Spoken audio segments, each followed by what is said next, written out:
Bonjour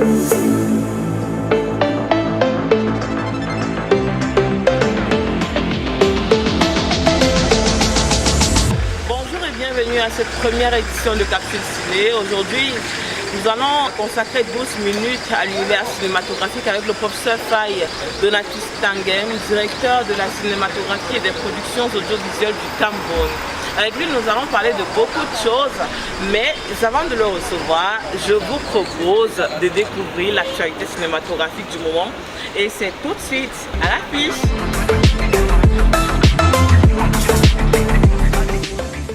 Esprit de l'eau!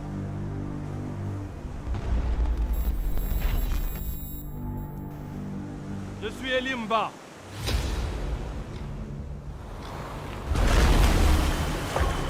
Je ne le suis pas. Après le succès fulgurant de la saga Madame Monsieur, le réalisateur camerounais Ebenezer Kopombia annonce la sortie officielle de sa nouvelle série ce 28 août 2023 sur A+.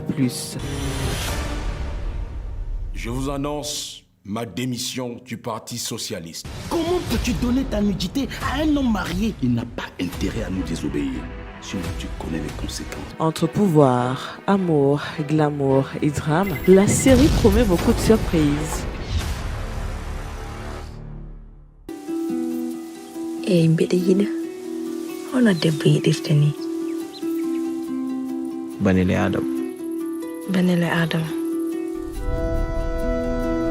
fodde ma ko jibnande joom galle ma ala somi dani adam yiɗa hay goto goɗɗo. Une histoire d'amour impossible au Sénégal à cause des traditions et coutumes. C'est l'histoire que relate la romance d'1h27, réalisée par la Sénégalaise Ramata Toulaye Sy, Banel et Adama. ko saabi weyo ngo ina waylironi ko yimɓe ɓe mbayli nde min gonnode lamb. Le film sera disponible au cinéma le 30 août 2023. C'est tout pour l'affiche de cette semaine. Rendez-vous à la prochaine. Bonjour professeur. Bonjour. Bienvenue sur Capsule Ciné. Merci d'avoir accepté notre invitation. Vous êtes directeur de la cinématographie et des productions audiovisuelles du Cameroun. Vous êtes également enseignant de cinéma. Alors, quel est le travail véritablement d'un DCPA? Merci. Déjà, ça demande à ce que je fais une étude, une présentation, voire un exposé sur l'objectif de cette direction. Simplement dit, DCPA en charge de la production cinématographique dans le pays.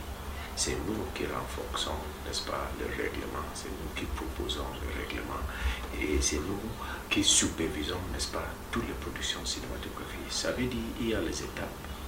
Pour un cinéaste qui veut produire le film, le règlement demande à ce que, la personne dépose demande de production qui est signée par le ministre.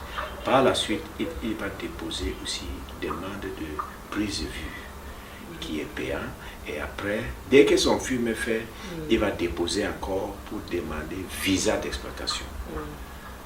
Vous voyez, c'est juste un mécanisme pour contrôler, voire pour assurer que nos valeurs culturelles, nos normes et contrôles sont respectés. Chaque société a ses valeurs. Et c'est le souci du ministère des Arts et Culture de mettre sur pied une stratégie pour éviter à ce que les cinéastes importent d'autres valeurs ou imposent certaines pratiques qui ne cadrent pas avec nos valeurs. Oui. Alors justement, comment appréciez-vous le cinéma actuel au Cameroun? Je vais dire, c'est le cinéma qui est en plein décollage.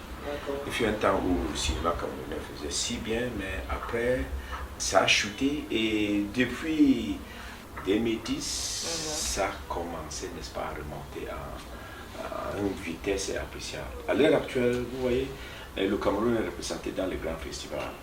Par exemple, nous sommes en août où il y a des Camerounais qui sont retenus à ce festival de TIFF, Toronto International Festival.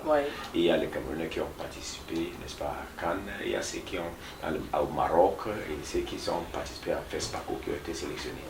Et je dois préciser que pour cette année, le Cameroun a été représenté au FESPACO avec combien? Plus de 8 sélections. Ça, ce n'est pas rien. C'est une indication que l'engouement, c'est en train de changer. La plateforme cinématographie au Cameroun est en train de grandir à une vitesse intéressante. Et après, on a envie de vous demander, selon vous, le directeur de la cinématographie du Cameroun, selon le ministère de la Culture, quel est le véritable problème du cinéma camerounais et, voilà, quelles sont les solutions que vous préconisez? Sans chercher le problème du cinéma camerounais, c'est la distribution. D'accord. Parce qu'il y a un bon nombre de jeunes qui produisent chaque jour. Ici, dans ce bureau, nous avons, je pense que les statistiques parlent d'eux-mêmes. Vous voyez? Maintenant, ce qui fait problème, c'est où est-ce que les Camerounais peuvent consommer leurs propres films. Ici, à Yaoundé, nous avons peut-être 3 salles de cinéma. Il y a Canal Olympia, il y a Sidabella qui appartient au ministère des Arts et Culture. Mais il y a aussi une salle véritablement United qui est à Bankolo. Maintenant, à Douala, nous avons peut-être 3 salles. Il y a Eden, il y a Genesis et il y a Canal Olympia. Ce qui fait problème, c'est hormis ces 2 grandes villes, Douala et Yaoundé. Maintenant, ceux qui sont de Bamenda, de Batouri, de Bertois, de Bolova, de Nord, ils n'ont pas où consommer le film camerounais. Voici ce qui fait problème. Mais il y a les stratégies que les gens ont mises en place et le ministère est en train de réfléchir dessus, se battre pour trouver certains partenaires avec qui on va faire ce qu'on appelle partenariat public-privé. Ça veut dire avec le ministère des Arts et Culture, nous allons identifier certains entrepreneurs culturels qui sont prêts à nous accompagner et maintenant ensemble on va engager une stratégie de la construction de salles de cinéma dans les 10 régions. C'est une possibilité qui va nous permettre d'exploiter davantage de films. D'accord, mais comment est-ce que le ministère des Arts et de la Culture, spécifiquement la DCPA, accompagne le cinéma camerounais et voilà, les cinéastes? Très bonne question. Voilà, donc, comme je vous ai dit, on a pris une stratégie maintenant d'identifier certains entrepreneurs, n'est-ce pas, qui peuvent investir dans le domaine du cinéma. Sinon, plus pratiquement, au jour le jour, nous avons le conseil, nous avons une approche où nous accompagnons, n'est-ce pas, les producteurs stratégiquement, parfois avec nos personnels techniquement et aussi avec le conseil, parce que ce n'est pas tous les films qui sont faits qui peuvent être achetés. Maintenant, nous disons toujours, dès que les gens se présentent avec des films, on lit toujours l'engouement, l'enthousiasme dans ces jeunes producteurs. Parfois, ils ne mesurent pas l'impact de ce qu'ils font. Et c'est à nous aussi de leur prêter les conseils. Vous voyez?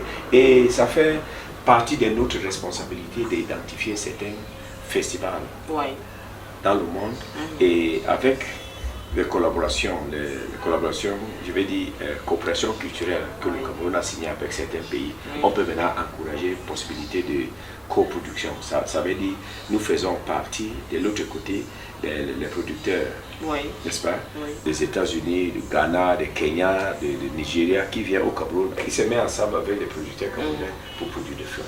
L'avantage, ça permet donc à ce que les films que nous avons produits ici peuvent tourner au Nigeria, peuvent être projetés au Sénégal, partout dans le monde. Ça nous permet maintenant de donner visibilité à nos potentiels.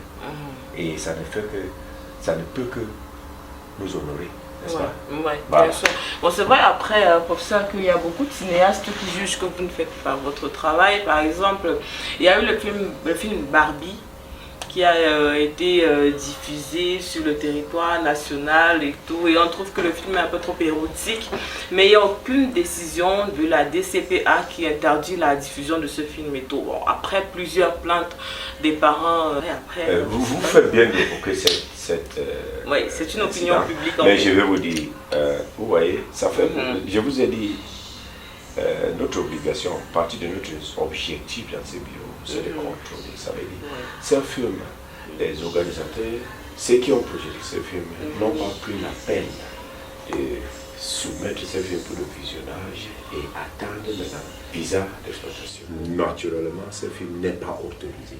Ça veut dire, tous ceux qui ont fait projeter ce film, ils sont censurés. Ah d'accord. Ça c'est sûr, oui. Puisque maintenant les réseaux sociaux réagissent promptement dès que ça tape pas.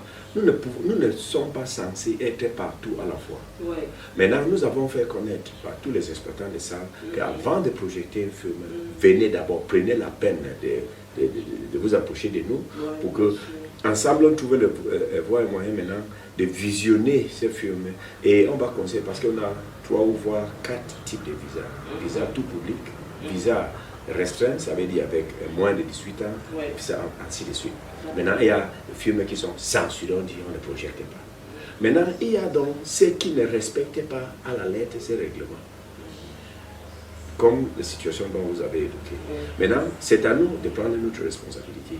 Le règlement nous donne jusqu'à 80 jours pour visionner un film. Mais nous essayons de mettre sur pied une équipe qui descende, n'est-ce pas, promptement, juste pour éviter à ce que les attentes soient longues. Mais il y a toujours ceux qui déposent aujourd'hui, ils veulent déjà projeter le film demain.